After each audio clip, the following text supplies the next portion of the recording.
या आढावा बैठक आयोजित करण्यात आली होती। त्या बैठकीसाठी पुणे जिल्ह्याचे अध्यक्ष जगन्नाथ बाबू शेवाळे, त्याचप्रमाणे पुणे जिल्हा परिषदेच्या अध्यक्ष माजी अध्यक्ष आदरणीय विजयदादा कोटे, त्याचप्रमाणे दुसरे माजी आदर्श जिल्हा परिषद सदस्य मार्गदर्शक आदरणीय सुधामा इंगळे, त्याचप्रमाणे बाबूसाहेब माहुरकर माजी जिल्हा परिषद सदस्य दत्ताबा चव्हाण, पुणे जिल्हा राष्ट्रवादी काँग्रेस पार्टीच्या महिला अध्यक्ष आदरणीय भारतीताई शेवाळे, आमचे मित्र आदरणीय पुणे जिल्हा राष्ट्रवादी काँग्रेसचे अध्यक्ष आदरणीय प्रमोद सिंह गोतावणे, त्याचप्रमाणे महिला अध्यक्ष गोविंद असतील, पुरंदर हवेलीच्या अध्यक्ष आदरणीय राहुलदादा गंगासी, पुणे जिल्हा पुरंदर तालुका राष्ट्रवादी काँग्रेस पार्टीचे तालुक्याचे कार्याध्यक्ष आदरणीय बंडू काका जगताप, त्याचप्रमाणे सासवड शहराचे अध्यक्ष आदरणीय विनोद पहलवान, आणि आज सर्वच मीटिंग साठी उपस्थित राहिला।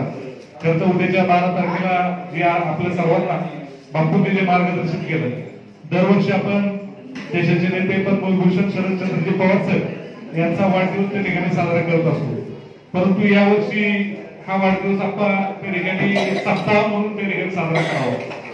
दरवर्षी आपण सप्ताह म्हणून साजरा करत असताना आपण तालुक्यामध्ये प्रत्येक गावामध्ये कोणत्या प्रकारचे कार्यक्रम घेणार आहेत, ते कार्यक्रम आपण जर कळवले त्याची नोट घेता येईल आणि उद्याच्या कालावधीमध्ये सोशल मीडियाच्या माध्यमातून आदरणीय पवार साहेबांच्या वाढदिवसाला पुरंदर तालुक्यामधून सर्वाधिक जास्त विविध उपक्रम त्या ठिकाणी राबवण्याचं काम करता आपण संघटनेच्या माध्यमातून करू।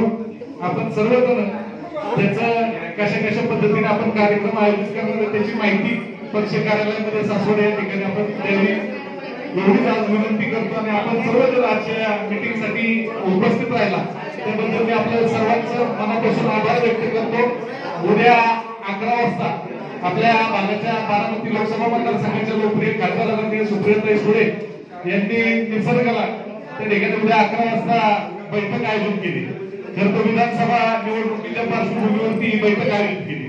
खरं तर विधानसभा निवडणुकीमध्ये कशा प्रकारे आपल्याला सर्वांचा प्रत्यय आला किंवा ईव्हीएमच्या बाबतीमध्ये कुणाच्या मनामध्ये काही शंका असतील त्या शंकेचं त्या ठिकाणी निरसन करण्यासाठी खरं तर सुप्रियाताईंनी मीटिंग आयोजित केली।